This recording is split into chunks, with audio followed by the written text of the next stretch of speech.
Hello दोस्तों, प्रणाम। आपका स्वागत है हमारे यूट्यूब चैनल पे। एक नकटा गीत है, कैसे लगे कमेंट में ज़रूर बताना।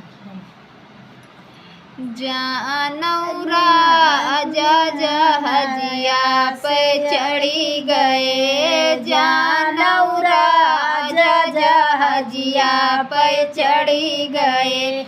ससुर पूछई बहू हरे हमई काऊ कही गए, ससुर पूछई बहू हरे हमई काऊ कही गए। ससुर तुम्हें हरवहिया बताई गए, ससुर तुम्हें हरवहिया बताई गए। जानौरा जहाजिया पे चढ़ी गए, जानौरा जहाजिया पे